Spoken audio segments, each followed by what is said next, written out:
Kumusta? May kukwento ako sa inyo. Naalala ko kasi dati yung laruang to. Yung laruan ng mga baby. Tawagin na lang natin tong kotse-kotsehan. Pinaglalaruan ko yun dati kahit ang laki-laki ko na. Sa bunsong kapatid talaga namin yun eh. Napagdidiskitahan ko lang talaga siyang sakyan. At dahil doon, napagsasabihan ako palagi ng nanay ko. Ang laki-laki mo na, gumagamit ka pa ng laruan ng kapatid mo. Hindi mo naman ako binibilhan ng laruan eh. Eh di, ayun no. Isang araw, habang pinaglalaroan ko yung kotse-kotsehan ng bunso namin. Wah, atin yan, Kuya Nindon. Ayaw! Atin yan eh. Mamaya na!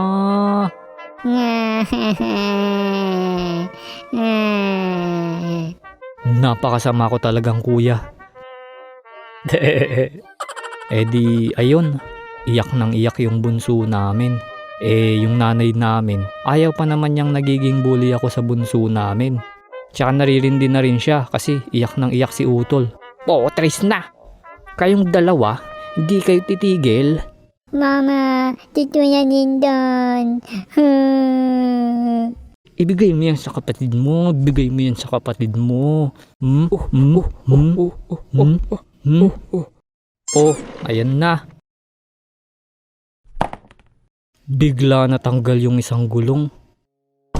Naku, lagot. Kapag nakita pa kitang sumakay sa kotse-kotsehan ng kapatid mo, papaluin na kita. Naintindihan mo?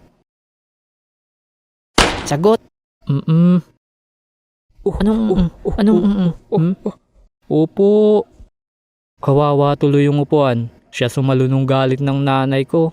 Kaya kayo, huwag niyong hayaang masaktan yung mga gamit sa bahay niyo. Hindi naman marunong gumanti yung mga gamit sa bahay. Tapos sasaktan. Kaya ayun, simula ngayon hindi na natin sasakyan yon. Sinuspindi na yung lisensya natin para magmaneho pa ng ganong kotse-kotsehan. Eh di, ayun, napagalitan tayo. Tapos pinagbawalan na tayo maglaro nun. Bilang masunuring bata, hindi na natin gagamitin yon. Gagamitin pa natin yon. Heto na ngayon, isang umaga.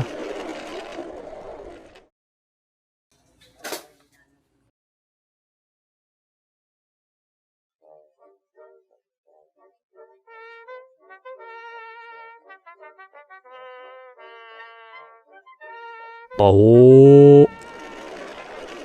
Magkakasama kami ng mga kababata ko.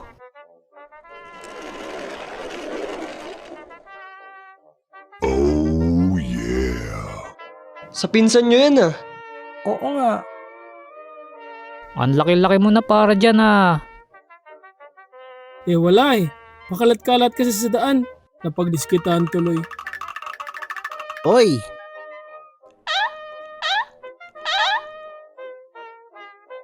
O nga pala kung naaalala nyo yung mga kababata ko sa nakaraang video, eto sila. Babaguhin natin yung ibang karakter. Bali ngayon, ito yung kuya ko. Tapos eto na yung magkapatid. Tapos eto magkapatid pa rin. Tsaka ito pa rin yung nag-iisang Rio Senpai namin. Balik sa kwento. Anong gusto niyo sa taho? Ako, yung gusto ko, yung hinahalo na siya. Ako gusto ko kasi walang sago eh. Ako rin. Para diretso higop na. Pag may sago kasi kailangan panguyain eh. Ang aarte nyo? Sinisira nyo yung tunay na lasa ng taho. Dapat merong sago. Hoy! Jayvan! Ako naman! May ganyan din kami sa bahay. Meron din kami niyan. Oh, karerahan oh. Sige ba? Aba, sige. O ano, sino papalag? Ako na lalaban. Sige, talunin mo sila kuya. Ako na! Mas mabilis ako! Kanina ka pa dyan eh. Ako na lang. Ako na. Ako na. Ako lang naman gumagamit niyan sa bahay eh. Wag na. Salimpusa ka lang. Aruy, kasi kung tutuusin, ako yung pinakabata sa aming mga magkababata. Mas malakas sila at mas maliksi kumpara sa akin. Kaya kung tutuusin, pwede namang si Utol yung lumaban. Kaso makulit ako. Feeling ko kaya ko sila. Nagpumilit ako. Sabi ko, ako na lang. Masyado ka ng malaki dyan eh. Mabigat ka. Masisira lang yung kutsi-kutsihan eh. Sira na nga yan eh. Sige ka. Isusumbong kita kay mama.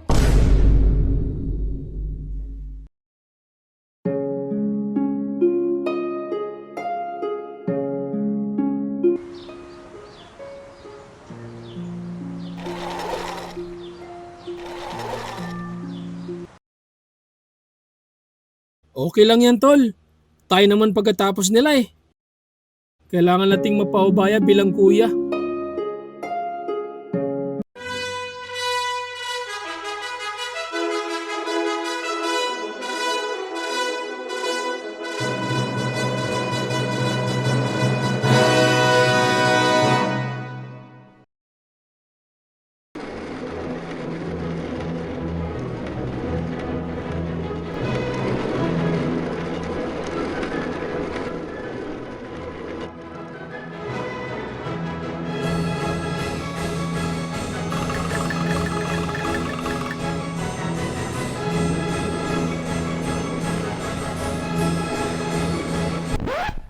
Ay, ay, ay.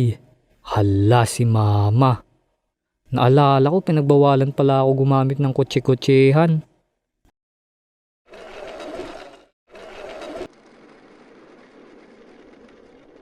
Tingnan nyo yung mukha ni Endon.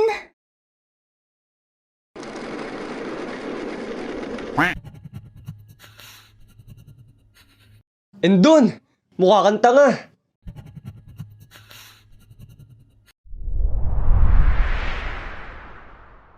Endon! Mukha kang tanga!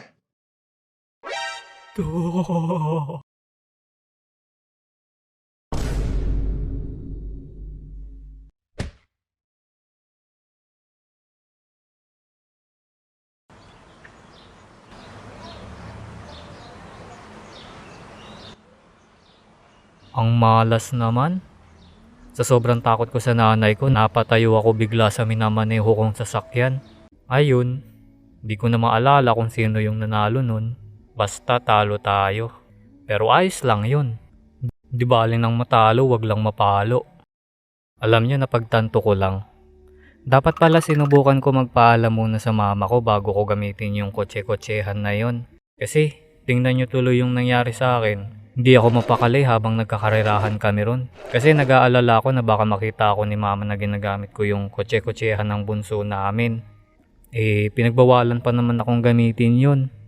Hindi ko tuloy na-enjoy yung karerahan namin ng mga kalaro ko. Kung ipinaalam ko lang sana yun, no? Malinis sana yung konsensya ko habang nakikipagsabayan sa kapwa ko karerista. Di umano. Paano kung ganito yung nangyari? Nagpaalam ka tapos hindi sila pumayag. Depende kung takot ka mapalo. Kung minsan lang naman mangyari yun, sulitin mo na lang. Tapos, pagkatapos nagpakabait ka na lang muna.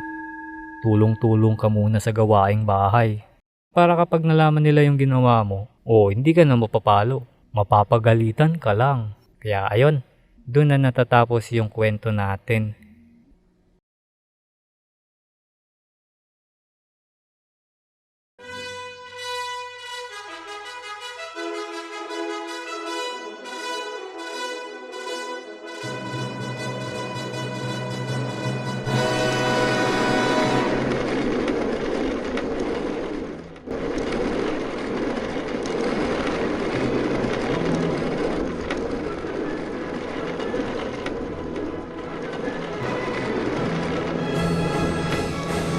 Parang palaka si Rio. Ha! Kulelat ka naman.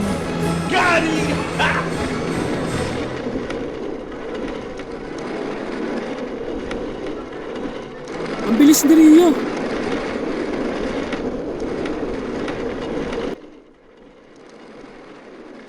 Kuya! Bilisan mo! Rio, magpatalo ka naman. Mga wala kasi kayong technique. Teknik pala ha.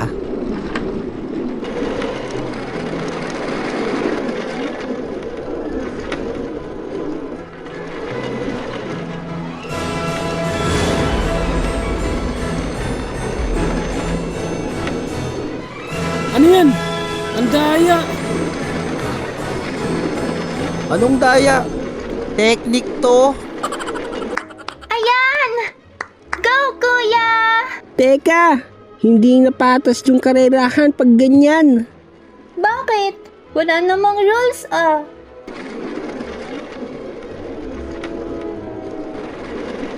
Hoy, ano yan?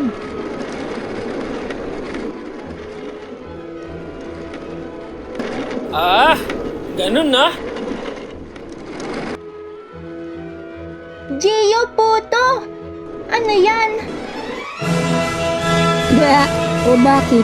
Wala namang rules, sabi mo ah.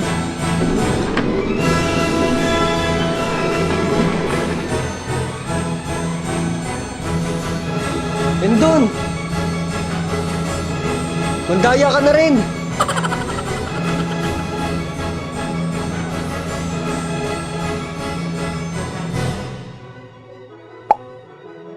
Hala!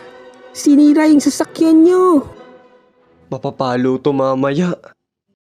Mauuna na yung gulong ko sa inyo. Yeah!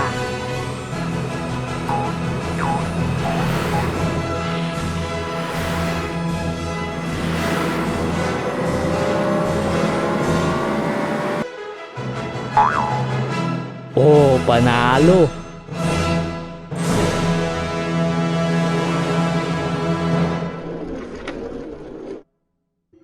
Ang dadaya nyo!